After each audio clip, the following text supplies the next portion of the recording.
There's a voice that most people have never heard, and if you have heard it, you probably remember exactly where you were when it first stopped you cold.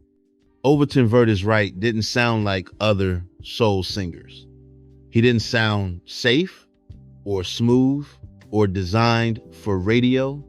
He sounded like a man standing at the edge of something he couldn't name, singing his way through it, hoping the other side would be there when the song ended. The strange thing, the thing that makes his story worth understanding, is that the very quality that made him unforgettable is the same quality that kept him from the recognition he deserved. He was too real for the moment that needed him. If this kind of hidden story pulls you in, take a second to like and subscribe to Legends Underrated and tell me in the comments where you're watching from. Overton Vertis Wright was born in 1939 in Memphis, Tennessee. And if you know anything about Memphis, you know the church isn't just where you go on Sunday. It's where you learn to sing like your life depends on it. Because in a way, it does. Gospel music doesn't teach you technique first. It teaches you how to mean something, how to reach God through sound, even when you're not sure God is listening. Wright came up in that world in sanctuaries where emotion wasn't performative, it was survival. But gospel comes with a weight, a kind of moral gravity that follows you even after you step outside the church doors. There's an old tension in Black American music, the push and pull between the sacred and the secular, between singing for salvation and singing for a paycheck. Wright felt that tension young. He loved the music of the church, but he also heard the blues coming through open windows, the sound of Saturday night that his Sunday morning was supposed to erase. By the time he was a teenager, Wright had already learned something most singers never fully understand. He learned that the human voice isn't just an instrument, it's a confession.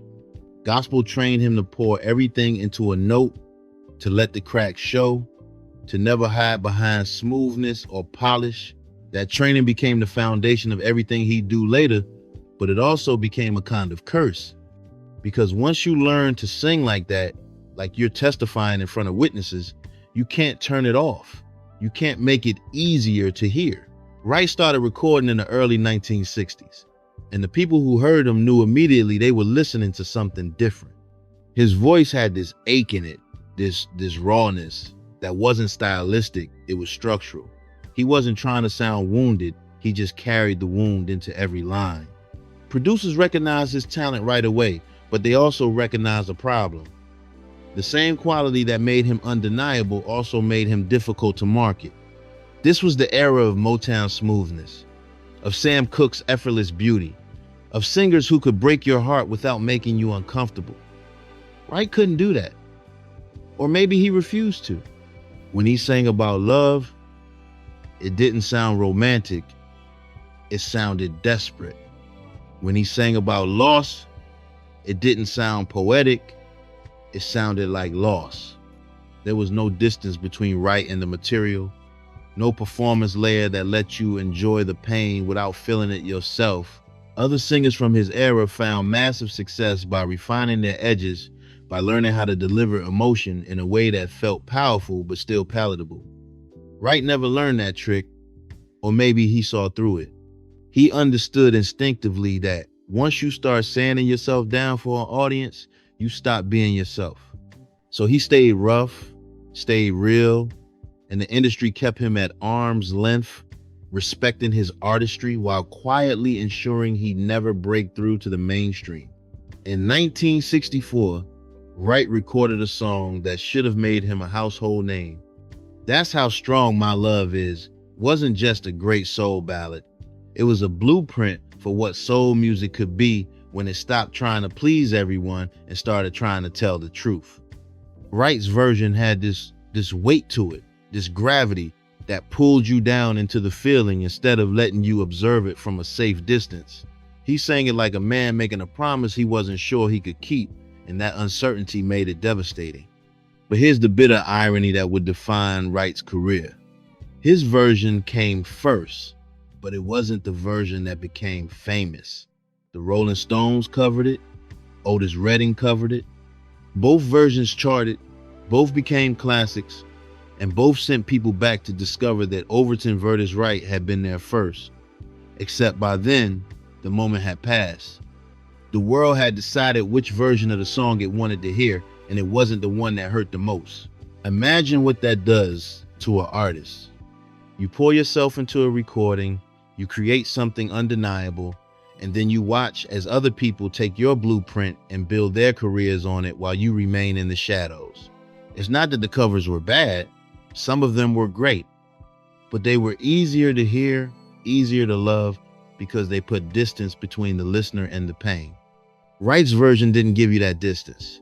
And in the landscape of 1960s pop radio that made it a beautiful thing that couldn't quite find a home, by the late 1960s, Wright signed with High Records in Memphis, and this should have been the turning point. Willie Mitchell, the producer who would later make Al Green a superstar, understood what Wright could do. Mitchell had this genius for creating lush, beautiful arrangements that could frame even the rawest vocal performance in something gorgeous. He built these sonic landscapes around Wright's voice, giving him strings and horns and rhythms that were undeniably commercial, undeniably sophisticated. The records they made together were masterpieces.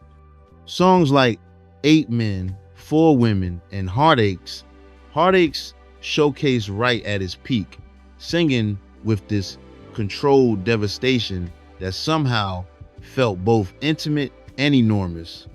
These weren't just good soul records, they were artistic statements, proof that depth and accessibility didn't have to be enemies. Mitchell was trying to do for Wright what he'd later do for Al Green, to create a sound that honored the artist's emotional truth while giving radio something it could embrace. But it didn't work, not the way it was supposed to. The records were too good, too heavy, too real for the playlist that determined success in that era. Program directors heard Wright's voice and felt the weight of it, and they knew instinctively that this wasn't the kind of soul music you played between commercials for soft drinks and laundry detergent. This was the kind of music that demanded something from you, that wouldn't let you coast through your afternoon. So the records became cult classics instead of hits, beloved by those who found them, but never quite breaking through to the audience that would have made Wright's life easier. If you're realizing this story is bigger than you thought, hit that like button and subscribe to Legends Underrated, because what happens next changes everything. There's a thing that happens to artists who can't separate themselves from their work, who can't turn off the tap when the performance ends. They start to carry everything all the time, and eventually that weight becomes too much. Wright was dealing with personal struggles that most people around him could see, but few could help him with. He was fighting battles that, in that era, you were expected to fight quietly, to keep to yourself, to never let interfere with the work. But the work was where the battles showed up most clearly. When Wright sang about pain, he wasn't acting, he was reporting. When he sang about being lost, about feeling like you're drowning in plain sight, about loving someone so hard it destroys you, he meant every word in a way that went beyond craft. Audiences could feel it, that authenticity that can't be faked. They'd watch him perform and something in them would crack open, because Wright wasn't giving them entertainment, he was giving them witness. The cruel irony is that the same audiences who couldn't get enough of that emotional honesty on stage weren't always interested in the human being carrying it. They wanted the pain without the responsibility, the catharsis without the consequences. Wright became this vessel for other people's feelings, and that's a dangerous thing to be. Because when you're the person everyone turns to for emotional truth, who do you turn to when you need the same thing? The isolation of being that real, that available, that perpetually bleeding for other people's benefit, it takes something from you that doesn't come back. In 1971 and 1972, Wright released what many consider his finest work. A Nickel and a Nail and Ace of Spades weren't just songs. They were statements about what soul music could be when it stopped worrying about crossover appeal and focused on emotional truth. These records had this doom-laden quality to them, this sense that Wright was singing from a place beyond hope, documenting the view from the bottom with frightening clarity, They were beautiful and terrible at the same time, and they represented Wright's artistic peak. But they also represented something darker, a kind of prophecy disguised as performance. The songs were about desperation, about being trapped, about knowing the game is rigged but playing anyway because what else can you do?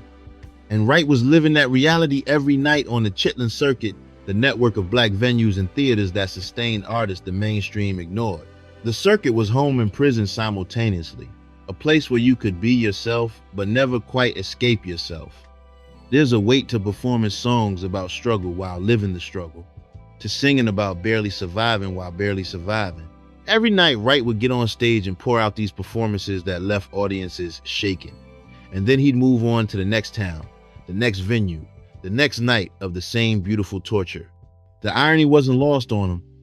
He was creating timeless art about being trapped in time, singing about cycles he couldn't break while caught in cycles he couldn't break. The music was the only place any of it made sense, and even that was starting to feel like not enough. By the mid-1970s, Wright's health was deteriorating in ways that couldn't be ignored anymore. The years of living hard, of pouring everything into every performance, of carrying weight that would have crushed most people, it was all catching up with him.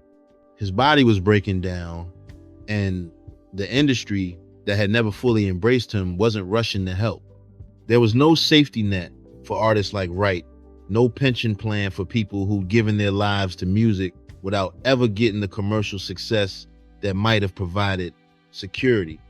He kept working because working was all he knew, but you could hear it in the recordings from this period. His voice still had the power, the emotional truth that defined him, but there was something else now, a weariness that went beyond tiredness.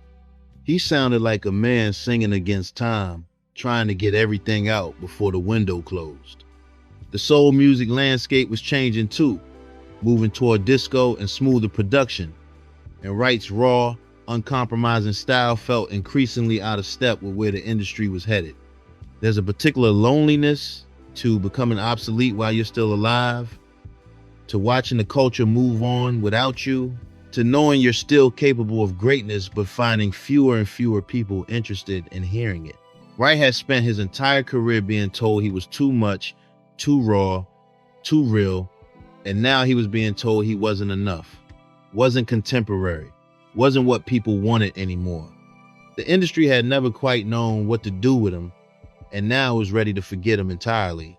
In the late 1970s, Wright went back into the studio for what would turn out to be his final recordings. There was something different about these sessions, something that the people who were there remember with a kind of reverence. Wright sang like a man who knew time was running out, who understood that these might be his last chances to say what he needed to say. The performances had this finality to them, this sense of bearing witness to your own ending. He recorded songs that felt like they were about more than the lyrics suggested, songs that carried double meanings only visible in retrospect. When he sang about leaving, about saying goodbye, about the weight finally being too much to carry, it wasn't just storytelling anymore. It was documentation. The producers and musicians around him could feel it, that shift from performance to prophecy, from art to testimony. Wright had always sung like every song might be his last, but now it wasn't a stylistic choice. It was the truth. There's a recording from this period where you can hear Wright's voice crack, not from lack of control, but from the weight of what he was singing, the knowledge of what was coming. He didn't stop, didn't ask for another take. He sang through it, let the break exist in the recording, because that's what he'd always done. He'd never hidden from the truth of the moment, never smoothed over the rough edges that made something real. Even at the end, especially at the end, he stayed true to the only thing he'd ever known how to be: absolutely, devastatingly honest. Overton Vertus Wright died on November 16th, 1980. He was 41 years old, and most of the world didn't notice. There were no major obituaries in the mainstream press, no television tributes, no retrospectives celebrating his contribution to American music. He died the way he lived, underappreciated by the culture that should have celebrated him, unknown to the masses who would have loved him if they'd only been given the chance to hear him properly. He left behind a catalog of recordings that documented one of the most emotionally powerful voices in the history of soul music, and a question that still haunts anyone who discovers his work. How did we let this happen? But here's what happened after Wright died, and it tells you something important about the difference between popularity and legacy. In the decades following his death, his music found new life in unexpected places. Hip-hop producers discovered his recordings and heard something they couldn't find anywhere else, that raw emotional truth that sampling could borrow but never quite replicate. Younger generations of soul singers found his albums and realized what they'd been missing, what real depth sounded like when it wasn't packaged for easy consumption. Music critics and historians went back through the archives and had to reckon with the fact that one of the greatest soul singers in history had somehow been overlooked while he was alive. The resurrection of Wright's reputation didn't happen all at once, and it didn't come with the kind of commercial success that would have changed his life if it had happened 30 years earlier. But it happened slowly and steadily as people who cared about soul music at its deepest level kept discovering his work and refusing to let it be forgotten. They heard in Wright's voice something that transcended trends and eras, something that spoke to the permanent parts of human experience, the parts that don't change no matter what decade you're living through. The pain he sang about, the longing, the desperate hope, and the knowledge that hope might not be enough, that's all still here. We're still feeling it, we're just not always sure how to name it. The central tragedy of Wright's story isn't just that he died young, or that he never got the recognition he deserved while he was alive. It's that the very quality that made him a genius, that absolute commitment to emotional truth, that refusal to soften the edges or make the pain easier to digest, that's what kept him from the success that might have saved him. The industry wanted soul music, but it wanted it packaged in a way that wouldn't disturb the audience too much. It wanted the feeling without the mess, the catharsis without the consequence. Wright couldn't give them that, or maybe he understood that once you start compromising on truth, you lose the only thing that matters. So we're left with this question that has no clean answer. What do we owe artists like Overton Vertis Wright? The ones who give us everything, who bleed for our entertainment, who refuse to lie to us even when lying would make their lives easier? We consume their art, we let it change us, we use it to process our own pain and confusion, and then we move on. We don't always stop to consider the cost of that kind of honesty, what it takes out of a person to be that available, that raw, that real, year after year, performance after performance, until there's nothing left. Wright paid that cost in full, and the world got the benefit without ever quite acknowledging the debt. But maybe that's not the whole story. Maybe the fact that we're still talking about Overton Vertis Wright 45 years after his death, that new generations keep discovering his music and being changed by it, maybe that counts for something. Maybe legacy isn't about being the most famous in your moment. Maybe it's about whether the truth you told stays true after you're gone. Wright's recordings haven't aged, haven't become nostalgic artifacts of a bygone era. They still hit with the same force they had when he first sang them, because real pain doesn't expire. Real honesty doesn't go out of style. What he gave us was the sound of a human being refusing to lie about what it feels like to be alive, to struggle, to love desperately and lose inevitably. That's not entertainment, that's testimony. And testimony doesn't fade.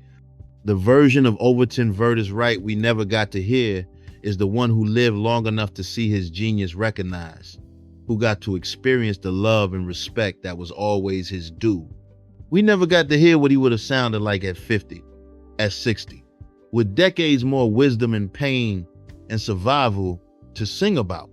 We never got to see him become an elder statesman of soul, mentoring younger artists, receiving his awards, finally being able to rest in the knowledge that his contribution was understood and valued. That's the loss we're still processing. The singer who could have been if the world had just been able to handle how much truth he was offering. If this story hit you differently than you expected, if you're realizing the legend you knew was just the beginning of something bigger, then subscribe to Legends Underrated. And which version of this artist do you think we never got to hear?